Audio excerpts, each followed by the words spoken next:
जय गुरुजी संगत जी। इस वीडियो को देखते ही आपके जीवन का सबसे कठिन दौर खत्म होने लगेगा। गुरु जी का यही वचन है। संगत जी, कभी आपने सोचा है कि कुछ लोग क्यों अपनी पूरी जिंदगी भागते रहते हैं? किससे भागते हैं? बीमारी से, असफलता से, अपनों से, और सबसे बड़ी बात, वो भागते भी हैं और डरते भी हैं, क्योंकि जब आप भागते हैं तो पीछे का सब कुछ और भी घना हो जाता है। ये सत्संग एक ऐसे आदमी की है जो सब कुछ खो चुका था। उसका स्वास्थ्य, उसका करियर, उसके सपने सब खत्म हो गए थे। लेकिन फिर एक दिन गुरु जी की कृपा ने उसे दोबारा जीना सिखाया। जय गुरु जी। बेंगलुरु की एक चमकदार ऑफिस में एक आदमी बैठा है, रविकांत शर्मा, 42 साल, एक बहुराष्ट्रीय कंपनी में सीनियर मैनेजर, 18 साल की मेहनत, 2 बेटे, एक पत्नी जो उसे समझती थी पिछले साल तक। बाहर से देखें तो रविकांत का जीवन एक सफल आदमी का जीवन है। बंगलो, गाड़ी, बच्चों के लिए अच्छे स्कूल, पत्नी के लिए हर खुशी। लेकिन अंदर रविकांत धीरे धीरे मर रहा था। यह शुरुआत हुई थी एक ईमेल से। 3 साल पहले, रविकांत, नई प्रोजेक्ट तुम्हें संभालनी है, टीम लीड का रोल, ज्यादा जिम्मेदारी, ज्यादा पैसा, ज्यादा सब कुछ। रविकांत ने खुश होकर हाँ कर दी। मैं कर सकता हूं। मुझे यकीन है। पहले साल ठीक रहा, दूसरे साल में समस्याएं आने लगी, तीसरे साल में सब कुछ टूट गया। प्रोजेक्ट के दबाव में रविकांत का दिमाग खराब होने लगा। नींद उड़ गई, खाना नहीं पचता था, सिरदर्द हमेशा रहता। डॉक्टर से मिला, तुम्हें साइलेंट हार्ट अटैक का खतरा है, ब्लड प्रेशर 160 है, कोलेस्ट्रॉल 280 है, तुम्हें सब कुछ छोड़ना पड़ेगा। छोड़ना? रविकांत हंस दिया। मैं कैसे छोड़ सकता हूं? मेरे बेटों को स्कूल की फीस देनी है, मेरी पत्नी को घर संभालना है, मैं छोड़ नहीं सकता। डॉक्टर ने कहा, तुम नहीं छोड़ोगे तो तुम्हारा शरीर छोड़ देगा। लेकिन रविकांत ने सुना ही नहीं। फिर एक शाम हुई, मई की गर्मी थी। रविकांत घर आया, सीने में दर्द था, लेकिन उसने सोचा बस थकान होगी। रात को खाना खाया, बेड पर लेट गया। पत्नी प्रिया बोली, तुम ठीक हो? हां, बस थक गया हूं। तुम बहुत ज्यादा काम कर रहे हो। मैं जानता हूं। मिडनाइट को रविकांत को बहुत तेज सीने में दर्द हुआ, जैसे कोई हथौड़े से पीट रहा हो। प्रिया, कॉल करो एम्बुलेंस को। अस्पताल पहुंचते ही डॉक्टर ने कहा, हार्ट अटैक। तुम थोड़ा बचे। 3 हफ्ते अस्पताल में, 2 स्टेंट, कई दवाइयां, और एक नया रविकांत जो चल फिर तो रहा था, लेकिन मरा हुआ था। प्रिया रोती रहती, तुम्हारा शरीर तुम्हें छोड़ देगा, ये डॉक्टर ने कहा था। रविकांत कुछ नहीं कहता, बस बेड पर पड़ा रहता। 2 महीने बाद कंपनी का फोन आया, रविकांत, तुम्हें आराम की जरूरत है, हम तुम्हें 3 महीने की लीव दे रहे हैं, फिर देखेंगे। 3 महीने की लीव का मतलब करियर में स्टॉप, प्रमोशन का खत्म, जूनियर्स को तुम्हारी जिम्मेदारी दे दी जाएगी। रविकांत जानता था, जब तुम सिस्टम से पीछे हटते हो तो सिस्टम तुम्हें आगे नहीं बढ़ने देता। घर बैठा रविकांत सोचता रहता, मैं 42 साल का हूं, मेरा करियर खत्म हो गया, मेरा स्वास्थ्य खत्म हो गया, अब क्या बचा? बेटों को स्कूल कैसे भेजूंगा? किस चीज के लिए जीऊंगा? धीरे धीरे घर में चुप्पी छा गई। बड़ा बेटा आर्यन 14 साल का अपने कमरे में बंद रहने लगा। पापा को अब घर में देखते हो, उन्हें कुछ नहीं करना है, बस बैठे रहते हैं। छोटा बेटा वरुण 10 साल का मां से पूछता, पापा बीमार हैं? हाँ बेटा। वो ठीक हो जाएंगे? प्रिया को जवाब नहीं पता था। प्रिया खुद टूट रही थी। 15 साल की शादी में पहली बार उसे लगा, मेरा पति बिल्कुल बदल गया है, रविकांत अब वो नहीं रहा जो सुबह ऑफिस जाता था। अब वो एक डर का आदमी था।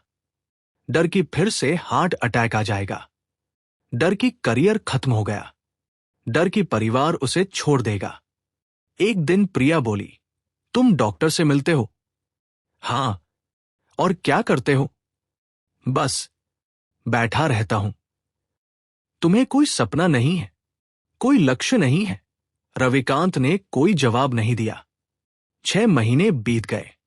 अक्टूबर की ठंडी हवा। रविकांत अभी भी लीव पर था।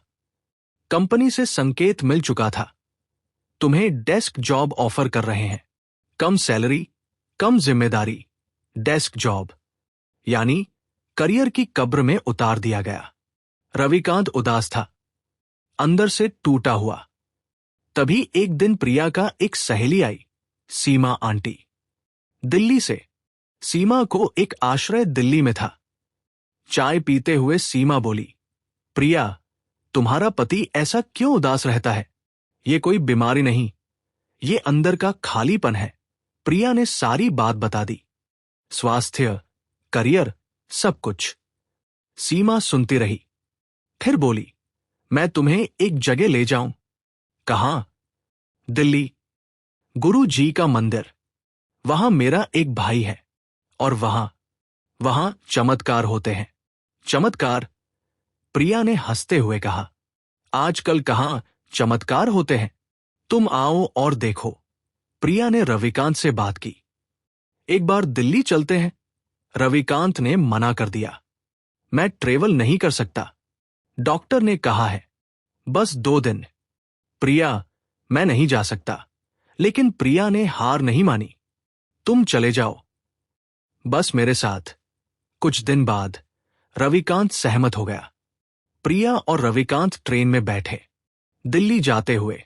रविकांत चिंतित था, अगर ट्रेन में कुछ हो गया तो? प्रिया का हाथ पकड़ा, कुछ नहीं होगा, गुरु जी देख लेंगे। नई दिल्ली स्टेशन पर उतरे, टैक्सी लिया, मंदिर की ओर। दिल्ली की सड़कें, खड़े होते सूर्य, और रविकांत की दिल की धड़कन बढ़ रही थी। ये कहां है? रविकांत पूछता रहता। बस आ जाएंगे। मंदिर एक शांत जगह पर है। पुरानी दिल्ली का दोनों ओर से शोर, लेकिन यहां एक अलग ही शांति है। जब रविकांत ने गुरु जी का स्वरूप देखा, उसके पैरों के नीचे से जमीन हिल गई। ये कौन है? उसने शांति से पूछा। गुरु जी। रविकांत को उस स्वरूप में कुछ अलग ही ताकत दिख रही थी। कोई ऐसी ताकत जो हर चीज को समझती है, हर दर्द को जानती है। प्रिया उसका हाथ पकड़कर गुरु जी के सामने बैठ गई। मेरा पति बहुत बीमार है, शारीरिक रूप से और मानसिक रूप से भी। गुरु जी, कृपा करो, इसे स्वस्थ कर दो। रविकांत की आंखों में आंसू आ गए। 3 घंटे, वो 3 घंटे कुछ अलग ही थे। ऐसा लगा जैसे सब कुछ रुक जाए, जैसे समय खत्म हो जाए, जैसे सिर्फ गुरु जी रह जाए। रविकांत को पहली बार महसूस हुआ, मैं अकेला नहीं हूं। बेंगलुरु लौटते ही रविकांत बदल गया। बिल्कुल नहीं, धीरे धीरे। सुबह उठना, टहलना, योग करना, ध्यान करना। तुम क्या कर रहे हो? प्रिया ने पूछा। गुरु जी की कृपा महसूस करने की कोशिश। आर्यन अपने कमरे से निकला। पापा, तुम अच्छे लग रहे हो। तुम्हें ऐसा लगता है? हां। रविकांत अपने बेटे को गले लगाया। पहली बार 3 महीने में। कंपनी को कॉल किया, मैं डेस्क जॉब नहीं लूंगा। एचआर ने सोचा, ये आदमी पागल हो गया। 6 महीने की लीव के बाद कोई जॉब नहीं लेना। रविकांत, तुम्हारा क्या प्लान है? मैं एक नई शुरुआत करना चाहता हूं। ये कंपनी नहीं, ये जीवन है। अगले हफ्ते रविकांत ने इस्तीफा दे दिया। संगत जी, सत्संग जारी रहेगा, लेकिन उससे पहले एक छोटी सी, बेहद जरूरी बात आपसे शेयर करनी है। संगत जी, इस चैनल का छोटा सा प्रयास है हर दिन गरीब और जरूरतमंद बच्चों को भोजन करवाना। ये पवित्र सेवा गुरुजी की प्रेरणा से निरंतर चल रही है। रोजाना कई मासूम बच्चे गुरु कृपा से पेट भरकर सोते हैं। और उनके चेहरों पर मुस्कान लौटती है। अगर आप भी इस पुण्य सेवा का हिस्सा बनना चाहते हैं तो श्रद्धा अनुसार सेवा राशि देकर इन बच्चों की मुस्कान में अपना योगदान जोड़ सकते हैं। गुरुजी कहते हैं, सेवा वो पुल है जो मनुष्य को परमात्मा तक पहुंचाता है। शास्त्रों में भी कहा गया है कि सेवा एक ऐसी ढाल है जो आने वाले अनजाने संकटों से व्यक्ति की रक्षा करती है। सच्चे हृदय से की गई सेवा गुरु और भगवान दोनों को प्रिय होती है। कई बार सेवा किसी विशेष कर्म को सफल करने का माध्यम बनती है। गुरु कृपा से जीवन की दिशा ही बदल जाती है। जब स्क्रीन पर क्यूआर कोड दिखाई दे तो इन आसान स्टेप्स को फॉलो करें। जैसे ही क्यूआर कोड दिखे, उसका स्क्रीनशॉट ले लीजिए। अपने मोबाइल की गैलरी में जाकर उस फोटो को खोलिए। अपने किसी भी यूपीआई ऐप पर, फोन पे, पेटीएम आदि में स्कैन फ्रॉम गैलरी का विकल्प खोलिए। उस इमेज को सेलेक्ट करके सेवा राशि जोड़े। आपसे निवेदन है कि 101 रुपए, 501 रुपए या 1001 रुपए की श्रद्धा अनुसार सेवा राशि देकर इस पवित्र कार्य में सहभागी बन सकते हैं। धन से की गई सेवा किसी जरूरतमंद का पेट भरती है, लेकिन भाव से की गई सेवा सीधे ईश्वर के हृदय तक पहुंचती है। गुरुजी कहते हैं, जहां सेवा है वहीं मेरा वास है। हर थाली में प्रेम हो, हर सेवा में आशीर्वाद हो और हर हृदय में शुक्राना गुरुजी की भावना हो। जय गुरुजी। संगत जी। संगत जी, आइए अब इस सत्संग को आगे बढ़ाते हैं। प्रिया चिंतित थी, बिना जॉब के हम कैसे रहेंगे? हम रहेंगे, गुरु जी का नाम लेंगे और रहेंगे। रविकांत ने एक छोटी सी कंसल्टिंग फर्म शुरू करी। अपने 18 सालों का अनुभव, अपना ज्ञान। कोई बॉस नहीं, कोई दबाव नहीं। कुछ क्लाइंट्स मिले, फीस ठीक ठाक थी और सबसे अहम, रविकांत को स्ट्रेस नहीं था। 3 महीने में रविकांत को अपना पहला प्रोजेक्ट मिला, 5 लाख का, अपने नाम पर। डॉक्टर के पास जब गया तो डॉक्टर चौंक गया। तुम्हारा बीपी क्या हुआ? बिल्कुल सुरक्षित। डॉक्टर मुस्कुराया। तुम्हारे साथ कुछ अलग हुआ है, यह सिर्फ दवा का असर नहीं है। रविकांत ने कहा, यह गुरु जी की कृपा है। रविकांत ने दिल्ली फिर से जाने का फैसला किया। इस बार परिवार के साथ, आर्यन और वरुण दोनों साथ। दिल्ली पहुंचते ही वरुण बोला, पापा, ये कहाँ है? गुरु जी का मंदिर। गुरु जी कौन है? वो जिन्होंने मुझे जीवन दिया। जब चारों गुरु जी के सामने बैठे तो कुछ अलग ही हुआ। आर्यन को पूछा, पापा, तुम्हें पहले क्या हुआ था? रविकांत बोला, मैं अंदर से मर रहा था, बाहर से जिंदा, अंदर से मुर्दा। गुरु जी ने मुझे दोबारा जीवन दिया। वरुण ने गुरु जी की ओर देखा, जैसे वो समझ गया। रविकांत की फर्म चल रही थी, लेकिन बिजनेस में समस्याएं आने लगी। एक बड़ा क्लाइंट दिल्ली के एक आदमी के पास चला गया। उसकी सारी मेहनत बेकार चली गई। एक दिन प्रिया रो रही थी। हमने सब कुछ त्याग दिया, नई शुरुआत की, और फिर से सब खराब हो रहा है। रविकांत चुप था, लेकिन अंदर से टूटा नहीं। यह सिर्फ एक क्लाइंट है, नया आएगा। तुम कैसे सुनिश्चित हो? क्योंकि गुरु जी मेरे साथ हैं। और अगले महीने एक नया बड़ा क्लाइंट आया, 10 लाख का प्रोजेक्ट। आर्यन को ज्ञान में बहुत परेशानी हो रही थी, गणित में बहुत कमजोर। पापा, मैं स्कूल छोड़ देना चाहता हूं। क्यों? मेरे दोस्त मुझे बुद्धू कहते हैं, मैं कुछ नहीं समझ पाता। रविकांत को अपने बेटे की पीड़ा समझ आई। चलते हैं, दिल्ली चलते हैं। अभी? हां, अभी। दिल्ली में गुरु जी के सामने आर्यन ने अपनी सारी परेशानी बताई। और अचानक कुछ हुआ। उसका डर खत्म हो गया, जैसे कोई बोझ उतर गया। घर लौटते ही आर्यन को एक अच्छा ट्यूटर मिल गया और 3 महीने में उसके नंबर दोगुने हो गए। वरुण अब 11 साल का हो गया। एक दिन उसने पूछा, पापा, गुरुजी सच में हैं? रविकांत बोला, बेटा, देख तो, मैं कहां से कहां आ गया। तुम्हारा भाई अब खुश है, तुम्हारी मां अब रोती नहीं है। ये सब क्या है? गुरु जी की कृपा। हां, वरुण सोचने लगा। तो गुरु जी सबको ठीक कर सकते हैं? नहीं बेटा, गुरु जी सिर्फ उन्हें ठीक करते हैं जो खुद से बदलना चाहते हैं। 1 साल बाद रविकांत अपने पुराने बॉस से मिला। रविकांत, तुम बहुत बदल गए हो और सफल भी लगते हो। जी, क्या हुआ? कंपनी में तो तुम खुश थे। रविकांत ने कहा, खुश मेरा लक्ष्य नहीं था। जीवित रहना था, जीवन जीना था और सबके साथ जीना था। इसमें क्या फर्क है? पहले मैं सिर्फ कमाता था, अब मैं जीता हूं। रविकांत का बीपी अब हमेशा नॉर्मल रहता है। डॉक्टर ने कहा, तुम्हारा हार्ट 30 साल का आदमी का है। कैसे? क्योंकि रविकांत अब चिंता मुक्त है।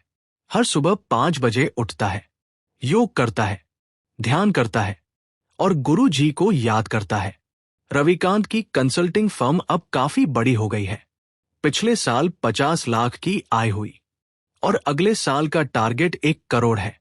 लेकिन सबसे अहम, रविकांत के पास अब अपना समय है, अपना परिवार है, अपनी खुशी है। आर्यन अब स्कूल में टॉपर है, विजनान स्ट्रीम में जा रहा है और हर रविवार अपने पापा के साथ दिल्ली जाता है। वरुण अब एक आत्मविश्वासी बच्चा है, उसे पता है कि गुरु जी है। और प्रिया, प्रिया अब एक खुश औरत है, अपने पति को दोबारा पाया है और ये एक अलग ही रविकांत है, बेहतर, मजबूत, आध्यात्मिक। हर रविवार रविकांत का पूरा परिवार दिल्ली की बस में बैठता है और गुरुजी मंदिर के लिए निकलता है। गुरुजी का मंदिर पहुंचते ही सब कुछ भूल जाते हैं, दुनिया, स्ट्रेस, समस्याएं, सब कुछ। और गुरुजी के सामने बैठते ही रविकांत को महसूस होता है, मैं सुरक्षित हूं। रविकांत अब दूसरों से भी कहता है, जो लोग परेशान हैं, जो लोग बीमार हैं, जो लोग असफल हैं, गुरुजी मंदिर चले जाओ, गुरुजी को प्रणाम कराओ और सब देखना, जीवन बदल जाएगा। क्या सबका बदलता है? नहीं, केवल उनका जिनका दिल सच्चा होता है, जो सच में बदलना चाहते हैं। संगत जी, ये सिर्फ एक कहानी नहीं है, ये एक सबक है। हर समस्या का समाधान नहीं है, लेकिन हर समस्या को सहने की ताकत है और वह ताकत गुरु जी देते हैं। रविकांत का स्वास्थ्य ठीक नहीं हुआ दवाओं से, ठीक हुआ अपने आप को छोड़ने से। दवाइयां सिर्फ शरीर को ठीक करती हैं, गुरु जी आत्मा को ठीक करते हैं। करियर नहीं बना नई कंपनी से, बना अपने आप पर विश्वास से। नई कंपनी सिर्फ एक माध्यम थी, विश्वास ही असली शक्ति थी। रिश्ते नहीं सुधरे समझदारी से, सुधरे एक साथ बैठने से, एक साथ प्रार्थना करने से, एक साथ गुरु जी को पुकारने से। और सबसे बड़ी बात, रविकांत अब एक अलग इंसान है। वो पहले वाला आदमी नहीं है जो सिर्फ कमा रहा था, अब वो एक इंसान है जो जी रहा है। यही है गुरु जी की कृपा। अगर तुम भी ऐसी ही परेशानी में हो, स्वास्थ्य की, करियर की, रिश्तों की, तो जान लो कि तुम अकेले नहीं हो, गुरु जी हैं। और अगर तुम भी रविकांत की तरह बदलना चाहते हो, तो कमेंट बॉक्स में लिखो, गुरु जी, मैं भी बदलना चाहता हूं। कृपा करो और इस वीडियो को अपने उन सभी दोस्तों को शेयर करो जो परेशान हैं, जो टूटे हुए हैं, जो हार मान चुके हैं, क्योंकि गुरु जी का संदेश हर किसी तक पहुंचना चाहिए। गुरु जी की शिक्षा, बीमारी केवल शरीर की नहीं होती, ये मन की भी होती है। सफलता पैसे में नहीं, शांति में होती है। परिवार ही असली संपत्ति है। हर समस्या का कोई न कोई समाधान है। कभी हार मत मानो। गुरु जी की कृपा उन पर होती है जो सच में बदलना चाहते हैं। जब तुम गुरु जी को पुकारते हो, तो वो जरूर सुनते हैं। संगत जी, अनंतम अनंतम शुक्राना गुरु जी का। गुरु जी के चरणों में कोटि कोटि प्रणाम। जो भी यह वीडियो देख रहे हैं, उन्हें भी गुरु जी की कृपा मिले, उन्हें भी रविकांत जैसा बदलाव मिले। और याद रखो, तुम्हारा कोई भी दर्द, कोई भी समस्या गुरु जी से छोटी नहीं है। गुरु जी सब सुनते हैं, सब देखते हैं और सबको अपनी कृपा से बचाते हैं। जय गुरु जी। शुक्राना गुरु जी का, अनंतम अनंतम शुक्राना। धन्यवाद संगत जी। संगत जी, आज हम एक ऐसे पवित्र कार्य के लिए एकत्र हुए हैं जिसे स्वयं भगवान ने परम सेवा कहा है, और वह है लंगर सेवा। लंगर केवल भोजन नहीं होता, ये प्रेम, समानता और करुणा का प्रसाद होता है। जब कोई भूखा व्यक्ति एक रोटी खाता है तो उसके साथ उसका आत्मसम्मान भी लौट आता है। हमारे इस चैनल के माध्यम से निरंतर लंगर सेवा चलाई जा रही है, जहां जरूरतमंद लोगों को भोजन, जल और स्नेह से भरा प्रसाद दिया जाता है। संगत जी, ये सेवा अब और विस्तारित की जा रही है ताकि अधिक से अधिक लोगों तक अन्न का आशीर्वाद पहुंच सके। शास्त्रों में लिखा है, अन्न ब्रह्मेति व्यजानात्, यानी अन्न ही ईश्वर का स्वरूप है। इसलिए जब आप लंगर में सेवा करते हैं तो वह सीधे भगवान की उपासना के समान होता है। सेवा करने का तरीका, स्क्रीन पर दिख रहे QR कोड का स्क्रीनशॉट लें, फिर किसी भी UPI ऐप को खोलें, स्कैन करें और अपनी श्रद्धा अनुसार राशि भेजकर लंगर सेवा पूरी करें। संगत जी, आपके द्वारा की गई हर सेवा किसी के जीवन में मुस्कान बनकर उतरती है, किसी के थके हुए शरीर को भोजन देती है, किसी मां की चिंता मिटाती है और किसी बच्चे के चेहरे पर खुशी लाती है।